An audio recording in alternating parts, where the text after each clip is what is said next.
Welcome to the ApplyCan.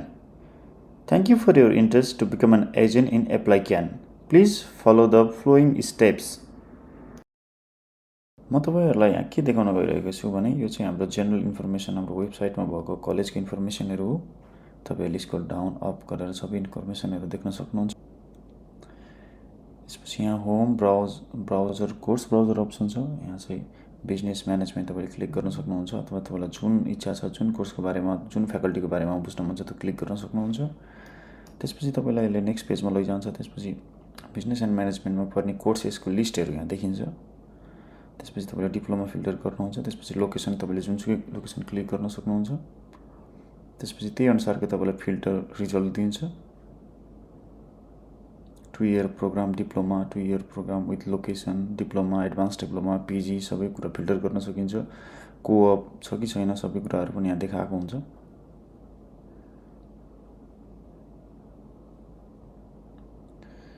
Okay त्यसपछि तपाईले location राखेर पनि फिल्टर गर्न सकिहाल्यो।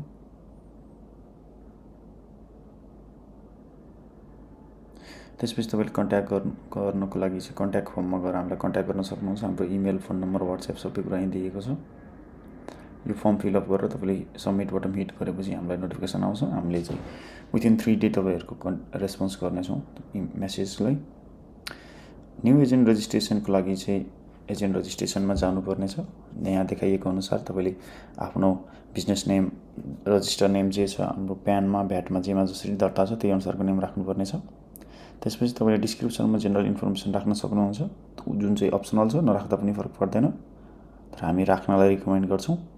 कन्ट्याक्ट पर्सनमा सिम्पली हजुरको नाम राख्नुहोस् फोन नम्बर राख्नुहोस्। त्यसपछि अनदर कन्ट्याक्ट पर्सन राख्दा पनि भयो नराख्दा पनि भयो अप्सनल छ तर अर्को अनदर फोन नम्बर चाहिँ राख्नुपर्ने छ। त्यसपछि लगइन डिटेल्समा तपाईको इमेल राख्नुहोस् जुन इमेलमा चाहिँ हाम्रो फर्दर कम्युनिकेसन अथवा सिस्टमले अटोमेटिक इमेल पनि त्यही इमेल अटोमेटिक इमेल रेस्पोन्सहरु पनि त्यही इमेलमा हान्नेछ। ओके त्यसपछि पासवर्ड स्ट्रङ पासवर्ड जेनेरेट गर्नुहोस् क्रिएट गर्नुहोस्। त्यसपछि तपाईको सोशल मिडिया कम्पनीको वेबसाइट छ भने यही तल देखाइएको स्याम्पल अनुसार लिंक त्यसरी नै राख्नुहोस्। तल देखाइएको दुईटा स्याम्पलमा एउटा तरिका एउटा वेबाट राख्दा हुन्छ। तपाईको कम्पनी कहिले रजिस्टर भयो त्यो डेटहरु राख्नुहोस्। तपाईको कम्पनी लोकेसन कहाँ छ त्यही अनुसारको स्टुडेन्टहरु त्यताबाट आउँछन् भन्ने कुराहरु मेन्सन गर्नुहोस्। रिक्रुटिङ एरियाहरु नम्बर अफ स्टुडेन्ट राख्नुहोस् टार्गेट पर इयर अनि यो यहाँ देखाइएको जस्तो डकुमेन्टहरु चाहिँ तपाईहरुले सबमिट गर्नुपर्ने छ।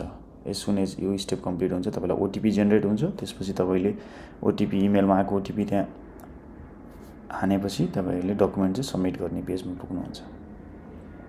ओके एकचोटी चेक गर्नुहोस् त्यसपछि सबमिट गर्नुहोस्। त्यसपछि तपाईलाई ओटीपी जेनेरेट हुन्छ। इमेलमा चेक गर्नुहोस् तपाईलाई पक्कै पनि इमेलमा ओटीपी आएको हुन सक्छ।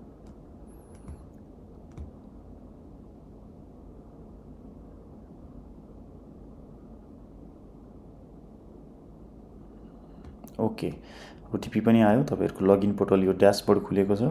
एप्लाइक्यानको ड्याशबोर्ड यसरी देखिन्छ। एजेन्ट भइसकेपछि एजेन्ट भइसक्नु भएको त छैन तर रजिस्टर भइसक्नु भएको छ। अब रिक्वेस्टको लागि चाहिँ तपाईहरुले यहाँ लेखिएको डकुमेन्टहरु सबमिट गर्नुपर्ने छ। जस्तो बिजनेस रजिस्ट्रेसनहरु प्यानको डकुमेन्ट एउटा पीडीएफ बनाउनु मर्ज गर्नु। त्यसपछि अर्को पनि जस्तो सिटिजनशिप अथवा पासपोर्टलाई एउटा डकुमेन्ट तपाईले सबमिट गर्नुस्। त्यसपछि हिट सबमिट बटन गरेपछि तपाई यहाँ पुग्नु हुनेछ।